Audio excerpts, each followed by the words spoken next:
Major funding for these broadcasts has been provided by grants from Capital One Bank, New York Community Bank, Eastern Consolidated, M&T Bank, Sterling National Bank, Meridian Capital Group, Customers Bank, Ariel Property Advisors, Dime Community Bank. Additional funding has been provided by AmTrust Title Insurance Company, AVR Realty Company, Bank of America, Merrill Lynch, Briarwood Organization, CBRE, Chase Commercial Term Lending, Chase Mortgage Lending, JP Morgan Chase, Citizens Bank, Colliers International NYC, Collins Building Services, CPEX Real Estate Services, Douglaston Development, Levine Builders, Flushing Bank, Friedman LLP, Handler Real Estate Organization, Handro Properties, Hodges Ward Elliott, Inc., Investors Bank, James D. Kuhn Real Estate Center at Syracuse University, Kilroy Architectural Windows, Madison Realty Capital, Matone Group, Mercantile Bank, New Banks, Newmark Knight Frank, Optimum Window Manufacturing Corp.,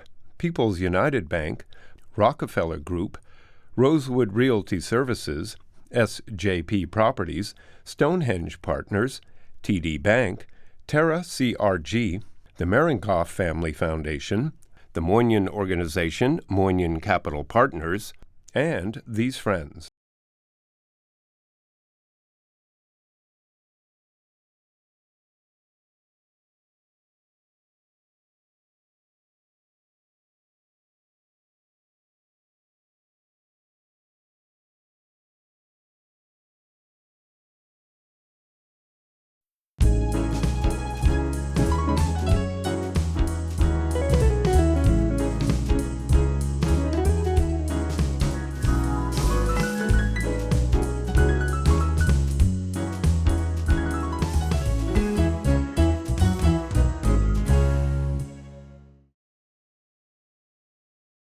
Tehran, Afghanistan, Portugal, JFK, D.C. Now, I'm tall. I'm going to get working papers. I'm going to work in a restaurant. I'm going to work in J. Crew. Okay, maybe I'll even play basketball. I'll go to California. Now, my brother tells me it's good to go to Boston. I'm going to go to Boston.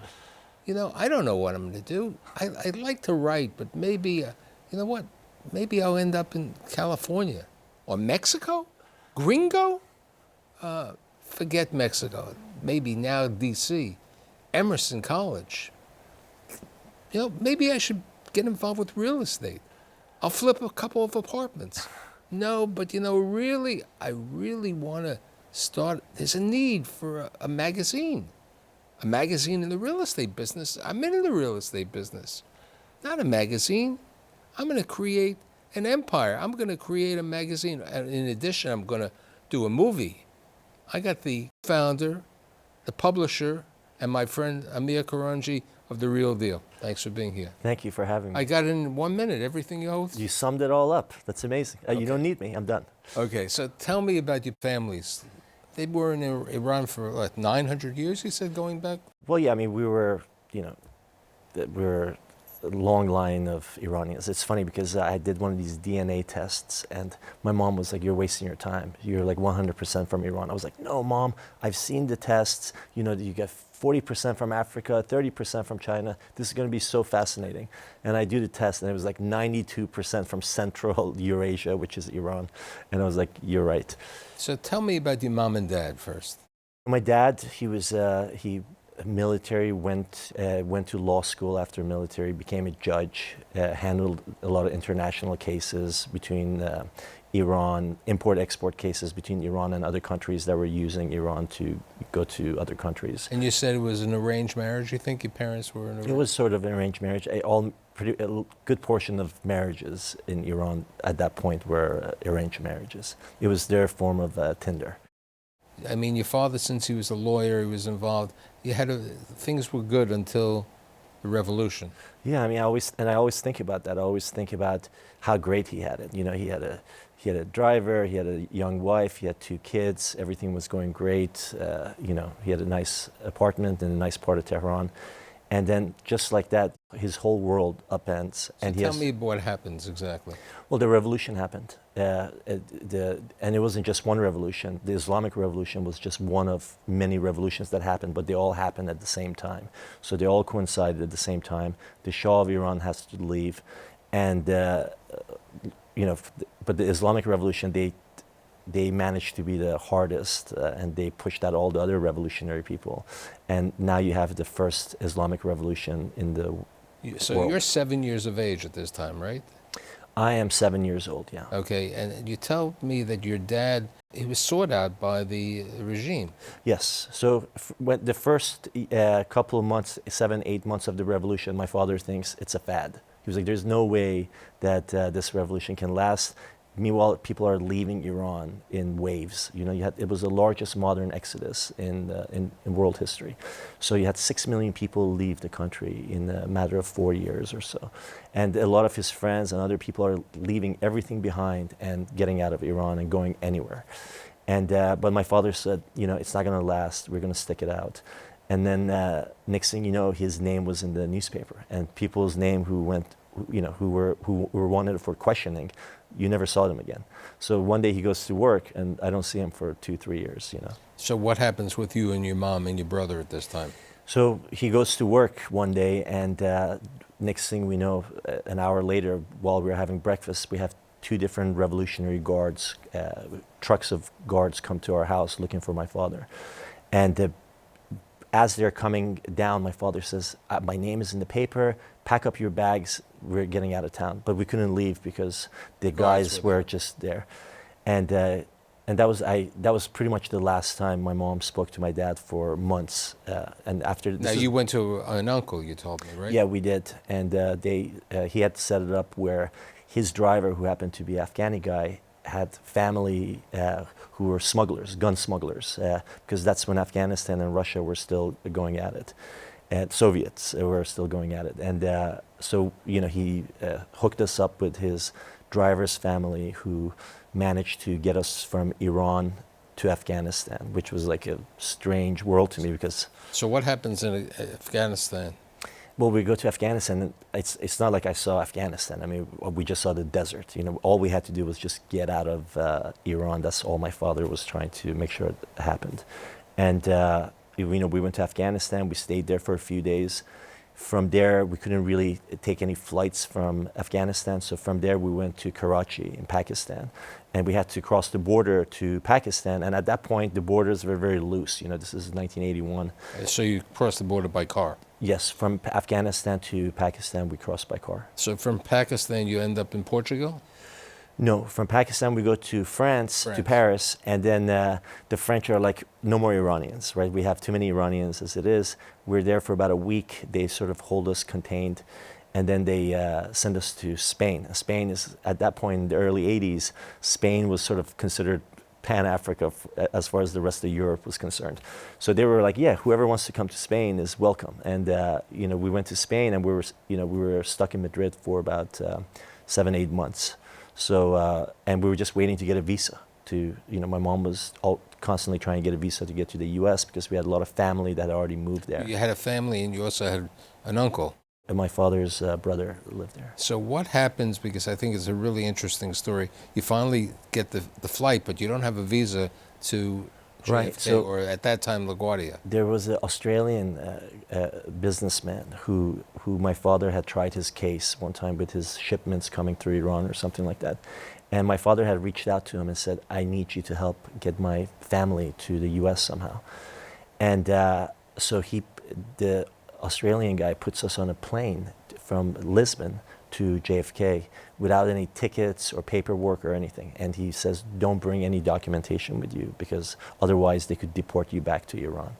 So, you know, we get on a plane in Lisbon, we land in JFK, and, you know how all the planes come in at the same time. You go through customs, we get to customs, and, you know, it's they're like, where are your paperwork? And my mother's like, we want to claim independency. And they're like, it's not that easy. We know you're from Iran. We're going to send you back to Iran.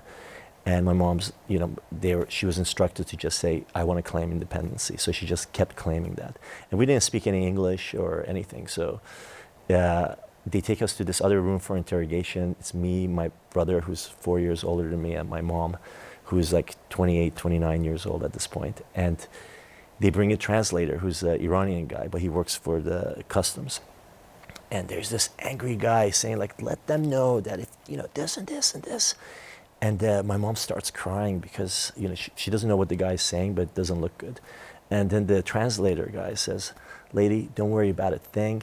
Just keep crying. Everything's going to be okay. So we just all started crying all together. So where do you end up that night after you? So we get there, and it was like the fastest processing I've ever heard of. And my father had my uncle have an attorney waiting for us outside the doors.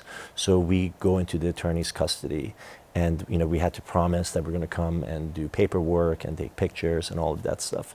But then from there, we land into JFK. The attorney receives us. He takes us to Washington D.C., where my uncle and we had some family we could stay with. What kind of business was your uncle in Washington? He was a doctor.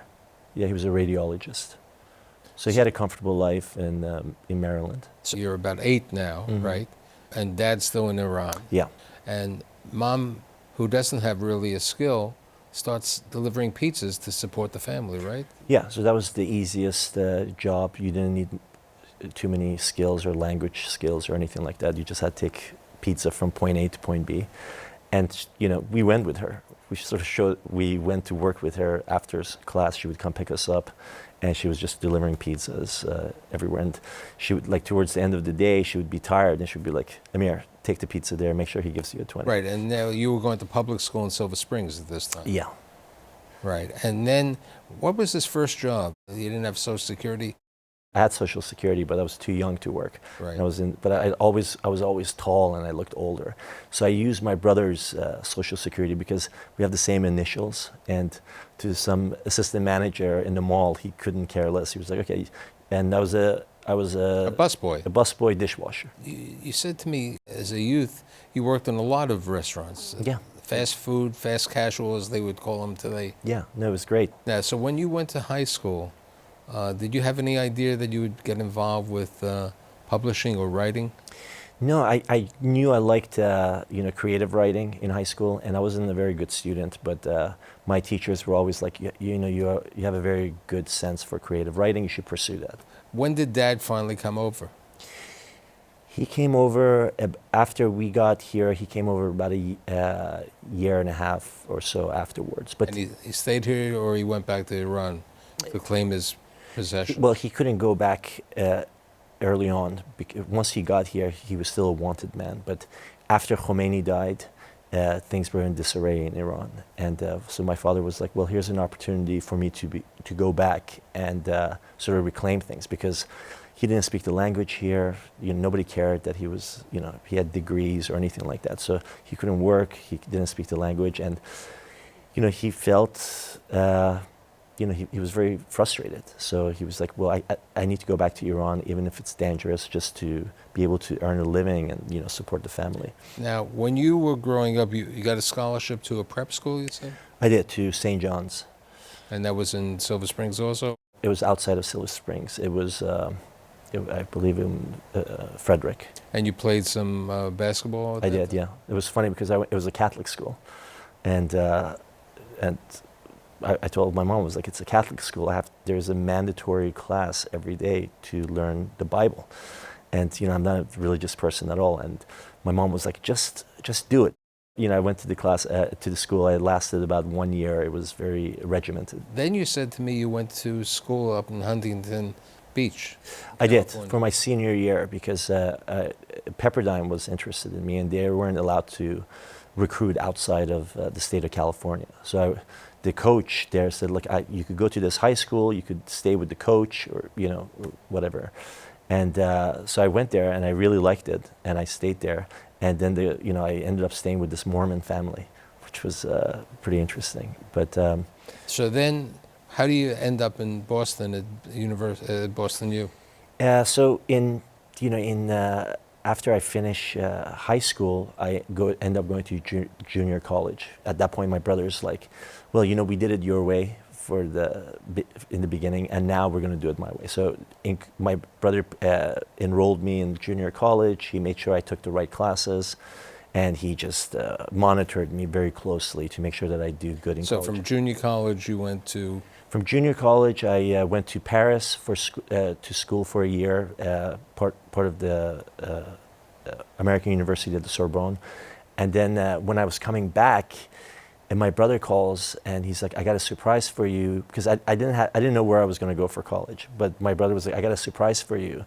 I submitted your application at BU at Boston University and you got in. So he was like, you can come to Boston, because he was getting his PhD at Harvard then. So he was like, you can come to school, in the same city that I'm in. And I was like, all right, that sounds good. What year did you graduate BU? I graduated BU in 96, 97. So at that time, 96, 97, you and a buddy moved to California? Yeah. I really wanted to work for the Boston Globe. I was like, I want to be a reporter at the Boston Globe. And for some reason, I had these big illusions that I'm going to call them, send in an application. They're like, we've been waiting for you, Amir. So they wouldn't give me any sort of a job. And I was like, oh man, I really want to do this. And I talked to another friend of mine. I was like, let's go to California. I just was there a few years ago. They really need a sort of a Washingtonian type magazine, which is sort of like New York Magazine, because they didn't have anything like that in California. And we put together this business plan, which looks, thinking about it, it looked ridiculous. But we drive across the country and we start going to collect money, to try to raise money for this magazine called Coastal Review, which never existed or anything. Right, it was with restaurant reviews or something? No, it was just sort of lifestyle for Southern California. And we go there and everybody's like, are you kidding me? You guys, you're 22 years old, you never had a job in your life, and you want me to give you money to start a magazine? You're out of your mind. And so we were like, we still want to do this, we can do this. And we said, what's the most expensive cost that we have in this business plan? And it was the printing. So we went down to Mexico to find cheap printing. Of course, printing was far more expensive in Mexico than it was in the US. But we found that there were so many Americans that lived there year round. You had the 90,000 Americans that lived within 60 miles of the border of Mexico, and 95% didn't speak any Spanish. They just lived there, retirees, criminals, whatever you have. And we were like, how great would it be to create a publication for these Americans that live, within 60 miles of the border? So we were like, what are we going to do? We went and sort of pitched it to all these different printing houses. Nobody would really consider it. But we met this woman who was on her third or fourth marriage. She was a terrible alcoholic, but she really believed in us. And if you caught her before 2 p.m., she was a very nice woman. But after 2 p.m., she was just like a very belligerent alcoholic. But she inherited this printing plant in Long Beach. And she said, I'll give you guys 2 issues on credit. And after that, you have to pay me back.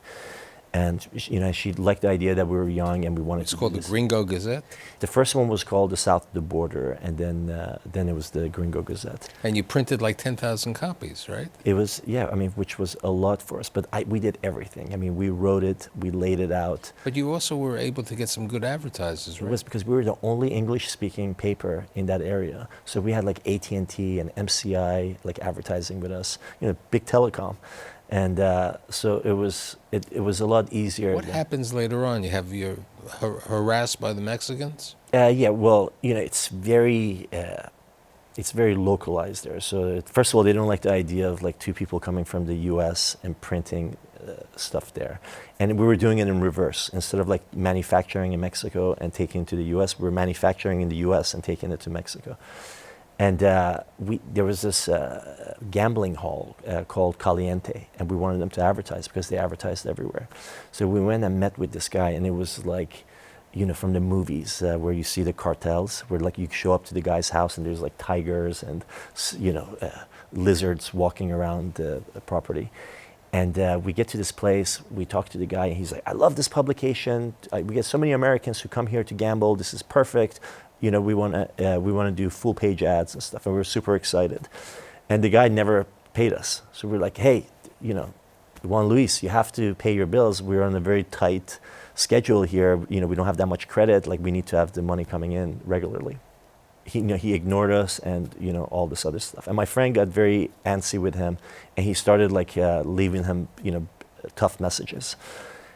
And next thing you know, like, we're getting harassed by the local police, where they're like pulling us over literally as soon as we drive out of our driveway, and they pull us over. They take us out. So They you search the learned car. it was time to leave Mexico. Yeah, because especially then, I mean, the stories that you heard about people going Worse than missing. going to Iran.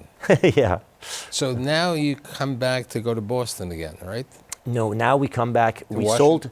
sold the paper to Carrie, who was the printer, and she loved it because she had properties in Mexico, and she loved writing restaurant reviews. So she was like, "I'll take it," and she paid us what at the time I thought was all the money in the world. $20,000. 60,000. So she paid us 60. I was like, "Oh my God, we came here with $2,000. We're leaving with 60.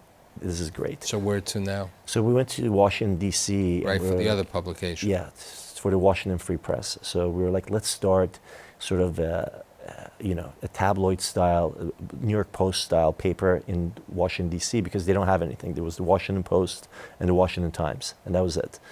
So you know, we started that paper there, and you know, it was a lot harder getting advertising for that paper than it was for the Gringo Gazette. So how long did that last? That lasted for about a year, and the city paper came and swallowed us up. The city paper was like the Village Voice of Washington, D.C. They came and swallowed us up, and they didn't. It was too bad because they didn't do anything with it, you know, and they just. So this is the time now you go back to Boston to go to Emerson. I go back to college to study publishing because I was like, man, I should learn how to do this because I really enjoy it. And when I went back to college, within a few months, I realized I knew more than all my professors did, and the technology had changed, and they were still talking about no more linotype. Yeah, no more linotype. They were talking about galley proofs, and I went to the dean, and I was like, "You can't. What are you teaching the kids here? They're going to go out there, and none of this stuff is relevant." And he was like, "You're right. We already know that." And you know, so I never finished. So you come back to New York, and you end up at Yahoo, right? All my friends are moving to New York from Boston, and they're like, "Amir, you know, you got to move to New York. Everything's happening in New York." And New York was a very intimidating place for me. As many times as I came to visit, I never could make sense of the Upper West Side, the Lower East Side. None of that stuff made sense to me, and it was very intimidating. But all my friends were coming to New York. A lot of my family was already here. And I decided to move to New York, and I get a job at Random House to work in publishing.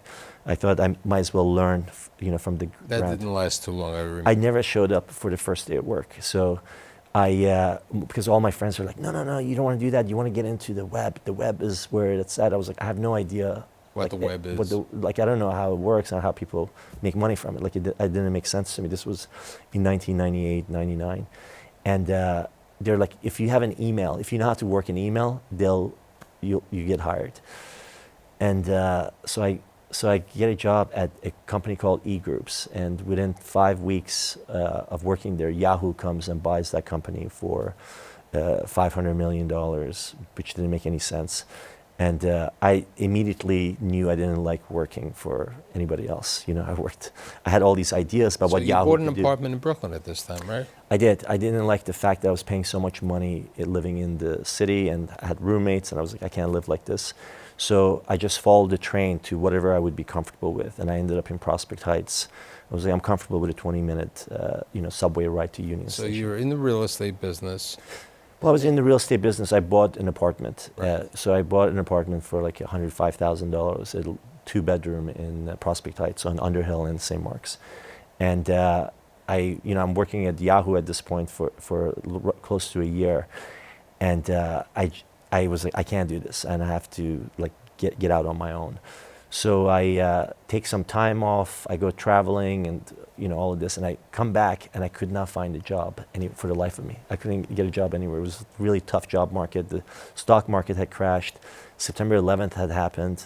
The last thing people wanted was a guy named Amir with a beard. It's like so it. I could not find a job anywhere. So I went to sell my apartment because I was like, let me move somewhere else. The value of that property had gone up tremendously. I was like, this is not bad. I was like, this is a lot better than working for somebody for $40,000, $50,000 a year.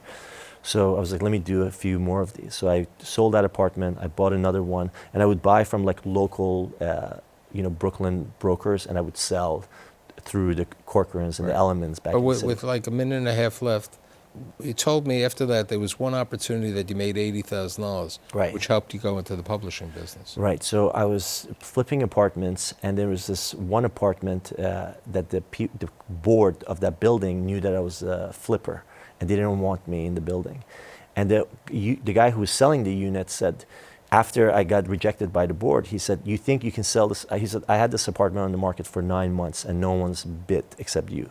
He says, you think you can sell it for more than I have it on the market for?" I was like, "I think I can sell it for at least 50% more than you have it on the market for." He was like, "Here are the keys. Do whatever you want to it. Whatever you sell it for, whatever more you sell it for, I'll give it to you, and you give me the money. I have it on the market." So I had nothing to lose. Within 2-3 weeks, I had a crew go in there, fix the kitchen and all this other stuff, and we ended up selling it for 70-80% more. And I thought to myself, I wasn't supposed to get this deal. It was not meant to happen. I was rejected by the board. It still happened. This money was not supposed to be in my hands. I was like, let me go back into publishing and do something fun with it and use the money, And you felt there was a void in New York. for real estate news. You have the wealthiest, most influential group of people that nobody was covering, right? So the New York Times was doing this, the Sunday section, but they had other writers from their style section and other parts of the paper writing for the real estate section. It was a chore for them. And the New York Post didn't even have a real estate section then. So it was not being covered properly, and I thought, somebody should cover it. What's the date of the first issue of The Real Deal? The first issue was April 2003. With Stewart? The first issue was me. I went to Columbia University's journalism program and talked to the dean. I was like, introduce me to your best guys. And Stewart was at the New York Times then. And so he was like, hey, your professor said you might be interested in, your old professor said you might be interested in freelancing. And that's how we met. We immediately headed off. It was good. And The Real Deal today is what? It's 15 years old. And today you have a New York edition, a Miami edition, and a Los Angeles, and you're starting a Chicago division, right? That's right, yeah. And the web, how many people are on the web? We're ranked in terms of traffic. We get about 140,000 people a day that come to the New York edition, and in terms of traffic on the entire web, we're ranked one of the top 1,700 websites. So even with the difficult times, the recession, everything, you've been able to survive, and you've become the premier commercial real estate, even though you do residential in the magazine, in the New York area and around the nation. Well, commercial, residential, new development, anything, entire universe of real estate we cover very thoroughly. Right. So it's, we get more traffic than the New York Times real estate section does, or the Wall Street Journal's real estate section, because we're known to cover that, and people come to us with, with that news. So it's really good that the lawyer helped you say, we want our independence over there, because otherwise you might still be in Afghanistan or somewhere else, and thanks for being here today. Maybe we would have had a business there. Okay, Yeah, I'm sure. so, yeah. Thanks for being here. Absolutely. Thank you for having me.